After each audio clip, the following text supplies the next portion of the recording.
trusting me. It's a lot of trust. I'm usually relegated to just playing music, but sometimes he lets me speak. And I appreciate that. I do. So this morning I have a great message, and I want to start. I actually read a portion of this scripture last night at Dan Jenkins' funeral, but I want to take it in a different direction today. But I'd like to start off by reading John chapter 14, verses 1 through 6.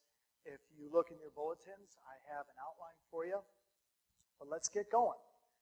It says this, Jesus said, "Do not let your hearts be troubled. Trust in God and trust in me. There are many rooms in my Father's house.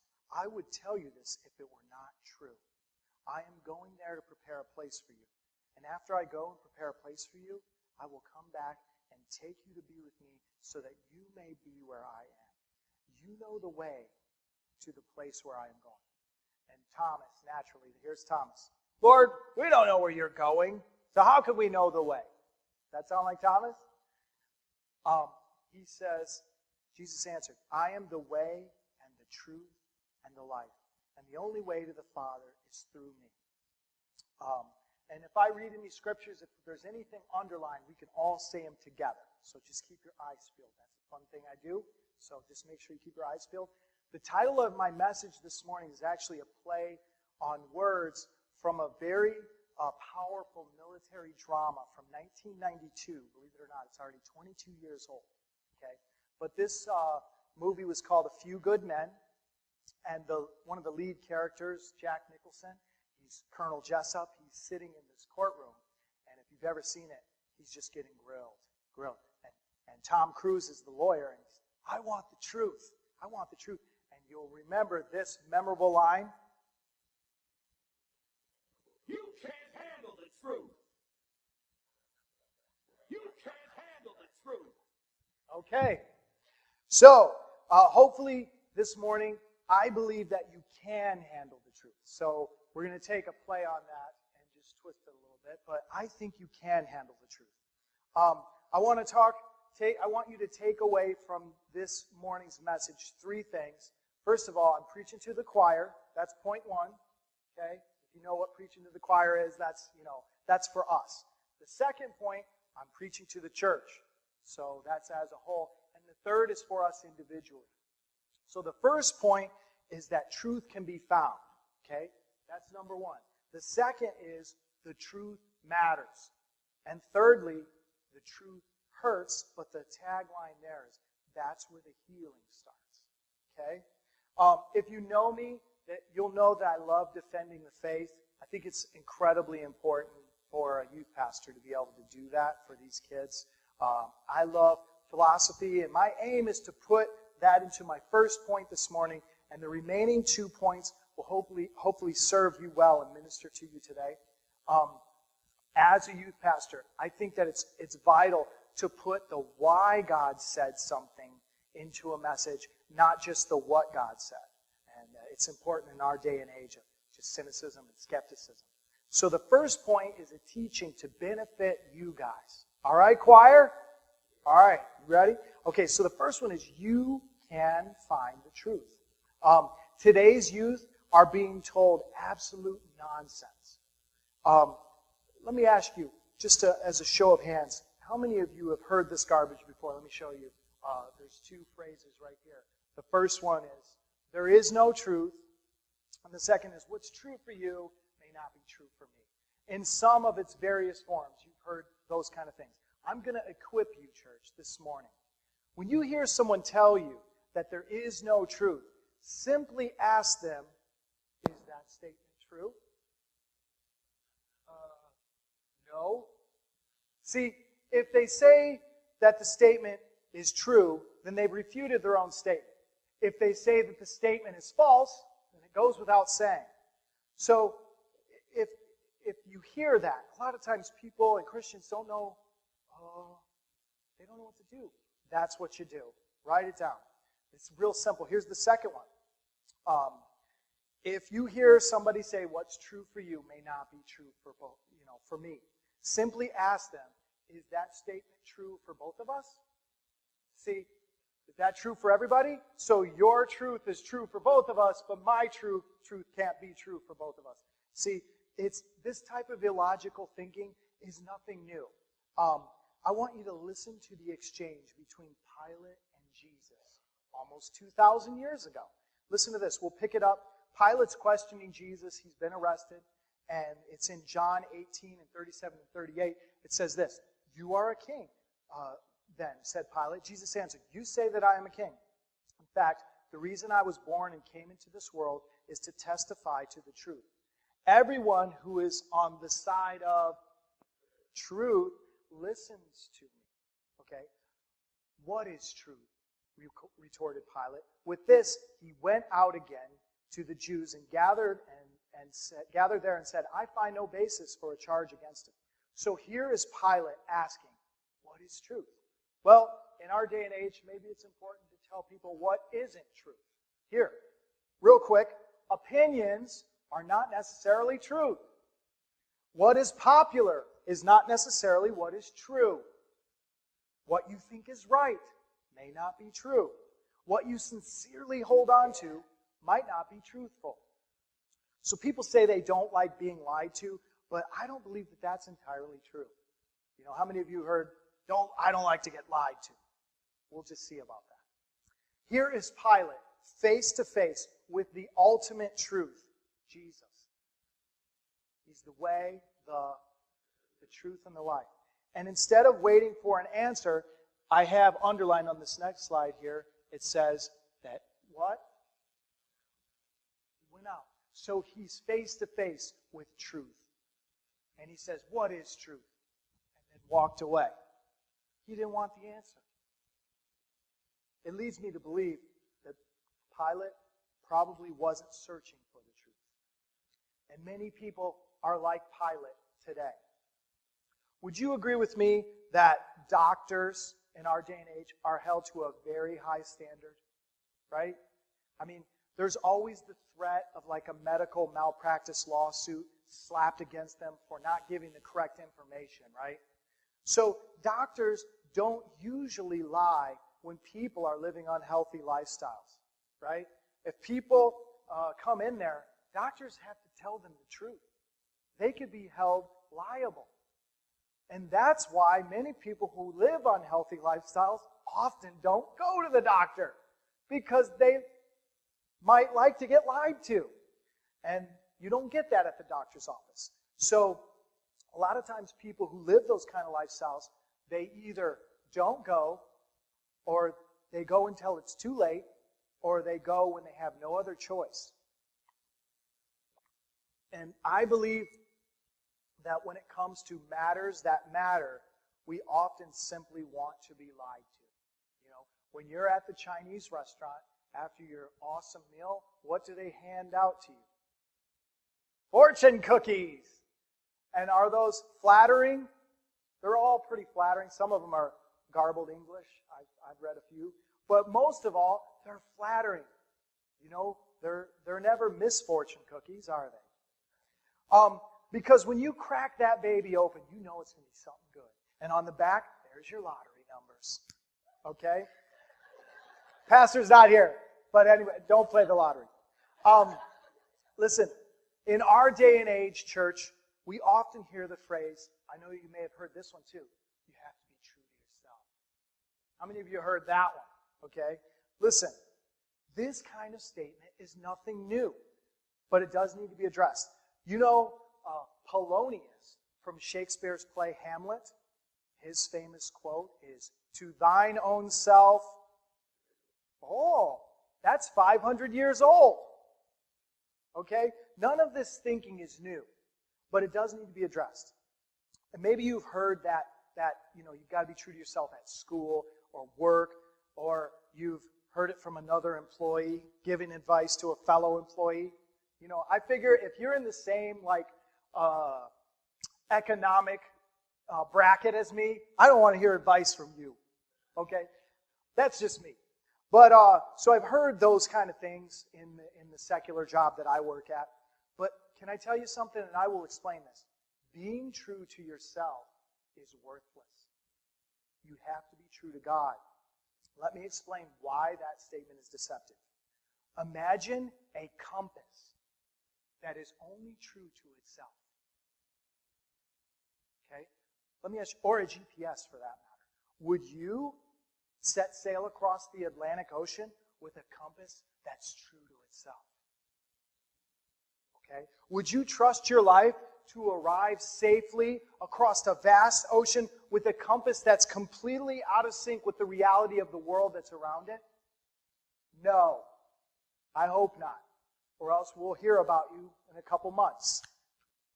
Floating, hopefully alive still, but being true to yourself is worthless. You have to, listen, this is the key. You have to align yourself with the truth.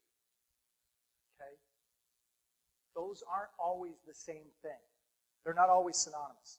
If you hear this statement being uttered, and I'm sure you have at your workplaces or school, or maybe even family, but if you hear this statement being uttered, it's usually followed or preceded by a bunch of selfishly motivated garbage.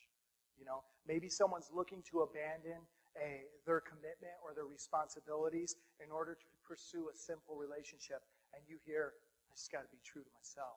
You got to be true to yourself. I hear that all the time, and it's a ruse. Church, our hearts are deceptive. Jeremiah chapter 17 and the first part of 9, this verse, I'm going to read to you. It says this, the heart is deceitful above all things. And beyond cure. Who can understand it? It's not that the truth isn't out there, it's that people don't want to find it. The Bible actually says that we suppress the truth. Let's read that. Romans 1, 18 through 20. It says, the wrath of God is being revealed from heaven against all the godlessness and wickedness of people who suppress by their wickedness. Since what may be known about God is plain to them, because God has made it plain to them. Next. For since the creation of the world, God's invisible qualities, His eternal power and divine nature have been clearly seen, being understood from what has been made, so that people are... That's the kicker right there. That's the kicker. Without excuse. See, finding out the truth makes you accountable. Doesn't it? You know, if the doctor tells you you're doing this or that, now you're accountable. Make sure your wife's not present when he's telling you those things. In my personal observations of people, and I like to observe people, just something that I do, I know I found this to be true. Listen, those that say they have trouble seeing God in this world usually aren't looking for Him. They're usually too busy searching for sin. And it's hard to find God when you're searching out sin.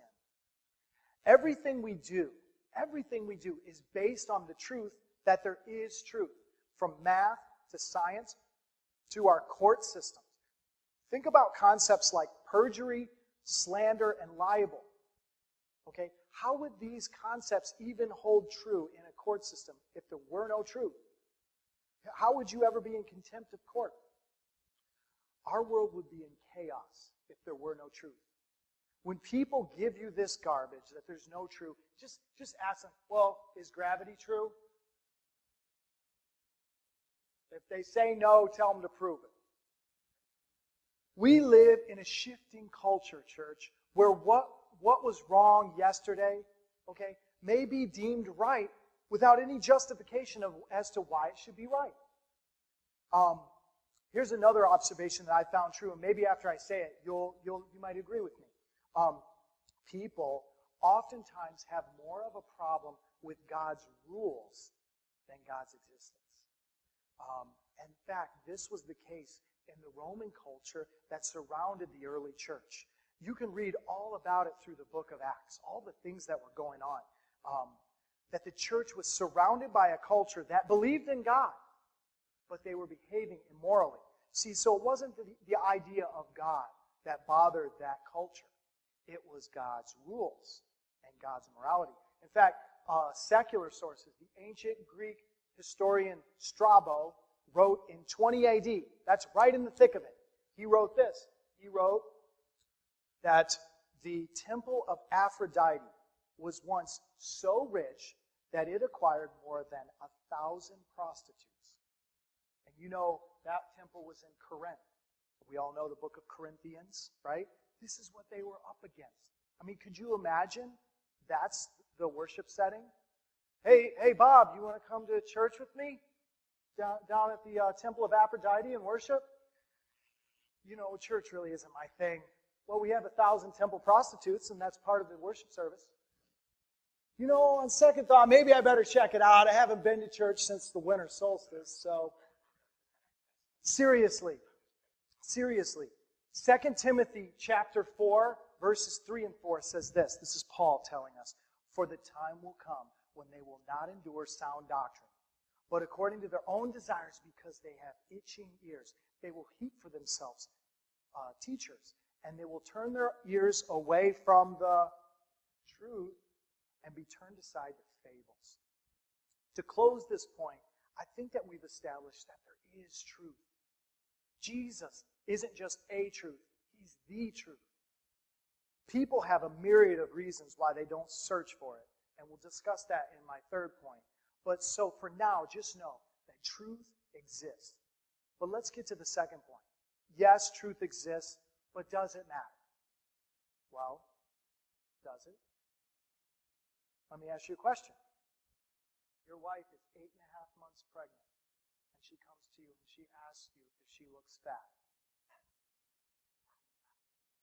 Does the truth matter? Okay, all right. Your 2-year-old daughter comes to you and she wants to know why her goldfish is swimming upside down. Does the truth matter? Your 5-year-old son asks you why his cousin got $20 for his first tooth. Does the truth matter? You've just babysat, kids, the worst kids ever. And the mom asks you how they were as she's generously paying you. So does the truth really matter? Well, let me put it this way without being too silly. On matters that matter, yes. An emphatic yes. Okay? Most of us try to live by the 8th commandment to never tell a lie. We do. But could it be instead of telling a lie, we are living a lie? How do we live a lie? Let me tell you. Teaching or speaking truths that you do not put into practice is called hypocrisy. And it's probably the most common criticism of the church. If people suddenly became aware that you were a Christian at school or work, maybe you just came to a new place and they found out you were a Christian, have you just given them an excuse to not take the truth of God seriously? Or have you given them an example of what living God's truth means? You know? Let's talk about, just for instance, Galatians 5:22, the fruits of the Spirit. Love, joy, peace, patience, kindness, goodness, gentleness, faithfulness, self-control. All of these things, if you are following after God, should be growing. Fruits grow, right? If they're not growing, there's trouble. Okay? Fruits grow. These all should be growing in your life. And just for fun, as I was making this message, I'm like, you know what? You know what would be cool? Or I think it would be cool. I have, and Jory has it up on here, I made an anonymous survey, okay? And it's, you just underline, you fill in the name, whoever wants to take it. Please mark on a scale between 1 and 10, with 1 being non-existent and 10 being excellent, how you perceive so-and-so to be at work. And so you have all the fruits of the Spirit, and then additional comments if anyone wants to make any. And so you take this to work, okay, hand it out to all your coworkers, and then have them give it back to you. Now, I know what you're thinking. Everybody just calm down. I'm not going to make anybody take this to your place of employment. I already mailed these out Friday. So, but here's the thing. If you had to do that, what would you think? I would never make you do that. My job as a pastor is not to be a detective. It isn't. Isn't that good? It's good for me. My job isn't to hunt you down. It's just to build you up. So, would they, if they did that, how do you think that would go? Just, you're looking at that and go,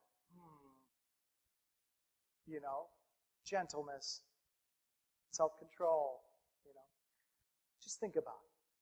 So, when you say that you're a Christian at your workplace or school, do you then become an example or an excuse? Do you then become an example of what a follower of Jesus should look like?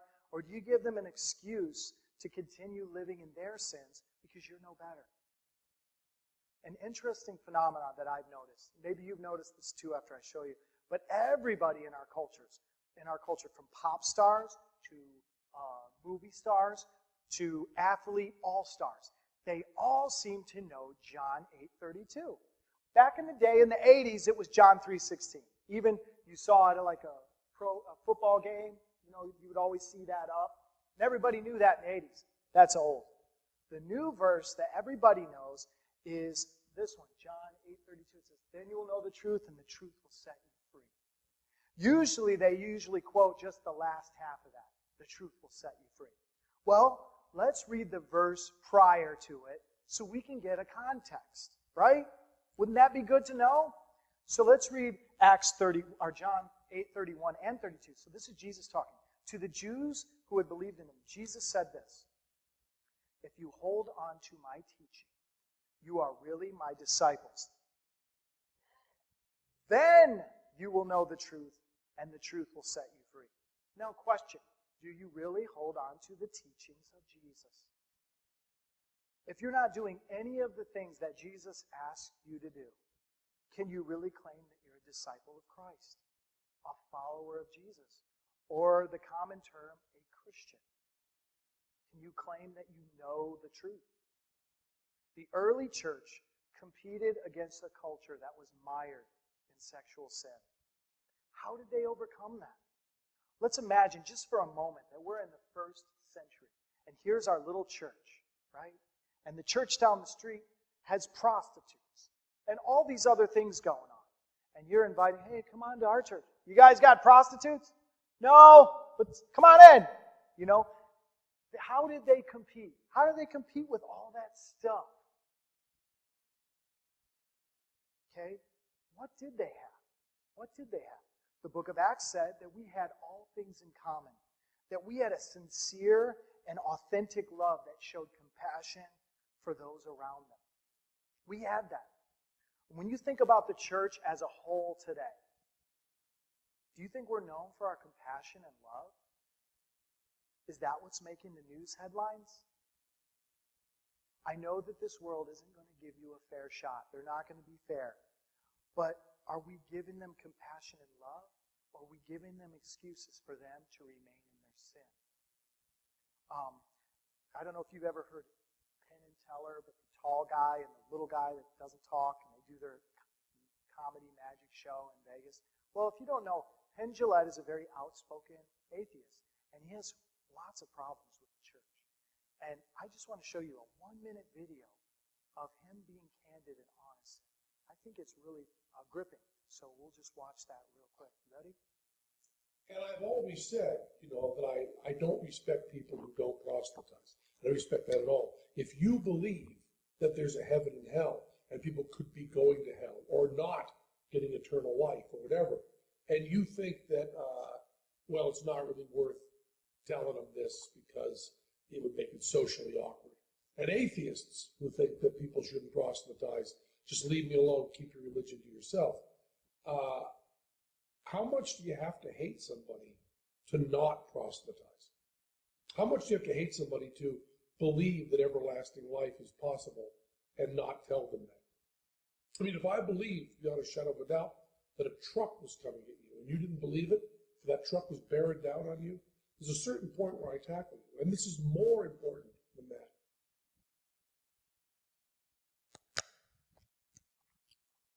Wow.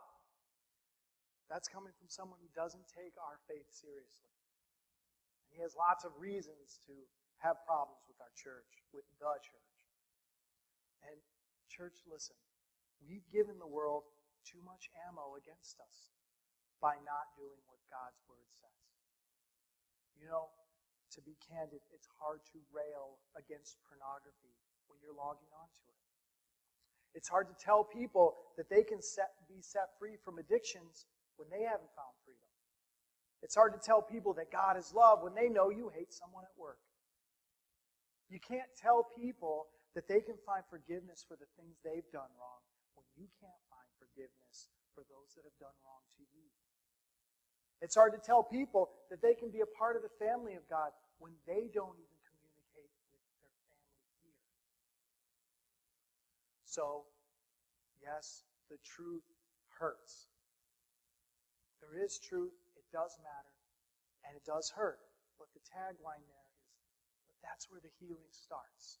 And everyone can understand this point, so that's a spiritual position.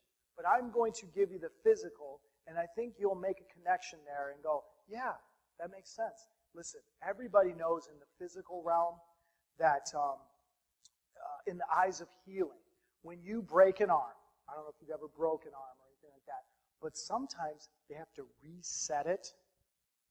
Okay? Ow. Sometimes resetting it requires additional breakage. And it's more painful than the original break. But why? Because that's where the healing starts. It's painful. I have a little story I'd like to tell you. And I have to leave the names and dates out of the story in order to protect the innocent. Or should I say, in order to protect the guilty. Because some of those people go to this church. And they know what they did. Well, some time ago, I got a piece of sawdust stuck in my eye. And it was painful. And just as a side story, let me give you a backstory with that story. I have a permanent lens implant in this eye. You can see, I'm not as bad as Max Scherzer, but there is some discoloration there. And I've had a couple of surgeries to correct the pupil because, you know, Christmas Story, Santa Claus's advice to Ralphie. What did he say? You'll shoot your eye out, kid. Well, yes and no. I didn't shoot my own eye out, but somebody did. But this isn't that story today. This is a different story. But the point is, I got sawdust in the bad eye. I got a bad eye and a good eye. So this bad eye has sawdust. So this person's mother said that I should put Neosporin in my eye, and that would flush it out. Okay, I'm sure maybe people have heard that. I was young and naive, so I took the tube, or actually the tube was administered to me. I wasn't allowed to touch anything. Just sit back. Okay. So they proceeded to squirt Neosporin into my eye. Now that's Neosporin, okay? But that's not what they put in my eye. This is what they put in my eye. Neosporin maximum strength plus pain relief. Okay? As soon as this was squirted into my eye, it started to burn. It burned bad. And I immediately ran to the sink and I'm lapping water into my eye. And I was told to stop being a baby. I was told to keep it in there so it could work. I was told I was being dramatic. So, needless to say, my ridiculous behavior was later vindicated when they actually read the instructions on this maximum strength Neosporin that said, do not make any contact with the eyes, and if so, wash out immediately. So, finding out that truth was painful that day. It was painful. How many of you, growing up, maybe you got a scrape outside, and you had to go inside and tell Mom about it? You know, you ran in the house, showed what happened, and then you forgot that what Mom's remedy is. She pulls out the rubbing alcohol, and that hurts worse than the scrape. Oh man, I'm stupid. Why did I come in here? This is terrible. Listen, that's where the healing begins. That's where the healing starts. So, why do we avoid the truth? I believe in those two illustrations, you might know. Because the truth hurts, or it might involve pain. Finding out the truth about whether a spouse has been faithful or not could involve pain, couldn't it? Getting the truth back from your doctor about your blood work might involve some pain. Looking into the truth about your spending habits versus how much you make might involve some painful realities. Facing the truth that you have become like the parent you promised yourself you'd never be. Facing the truth that you've become addicted to something that you can't get out of. Facing the truth that you might be living a lie. Like we talked about in point 2, hypocrisy. Sometimes the remedy is painful. But healing begins with the truth. How do I know that? Because the Bible tells me so. Psalms 32, verses 3 through 5. This is David talking. He says this, "When I kept silent, my bones wasted away through my groaning all day long. For day and night your hand was heavy upon me. My strength was sapped as in the heat of summer. Then I acknowledged my sin to you and did not cover up my iniquity. I said, I will confess my transgressions to the Lord, and you forgave the guilt of my sin." You have to do that. You have to do that. Francis Chan said simply, "What is the value of truth if it doesn't change you?" And if I could give you a different perspective, that's kind of a spiritual aspect, but let me give you a physical aspect. What's the value of a treadmill if you don't use it, right? What's the value of eating healthy if you continue to buy unhealthy foods and eat those too? Okay? What's the value of knowing your kids need love but not changing your behavior towards them? Well, all of the information that's presented to you today is worthless if it doesn't do something in your life. You see, when you pack a pack of cigarettes, I'm not saying that you, just when somebody packs a pack of cigarettes, it's got a Surgeon General warning right there. The truth is right there. But the truth holds no value to someone that disregards it. It means nothing. So, my question to you is, have you made your faith in Christ worthless by not letting it change you? John 8:32, then you'll know the truth, and the truth will set you free. If the truth is that you're stingy or greedy, then own up to it. There's no sense lying to God about it. If the truth is that you're living in sin, then confess it and go and sin no more. Will you allow the truth to change you? Jesus is the truth. Will you allow Jesus to change you? Let's stop lying. Let's stop pretending. Let's stop ignoring. Let's stop avoiding. And let's just begin to start to confess the truth. Maybe the truth is that you can't do this by yourself. But you know what? That's why you're here. That's why you're here. Maybe the truth is that you've been mediocre at best. Or living a lie. Whatever it is, we're going to stand in just a moment, and I'm going to pray a closing prayer and dismiss you. But if anyone wants to come up and pray about anything, I'm glad to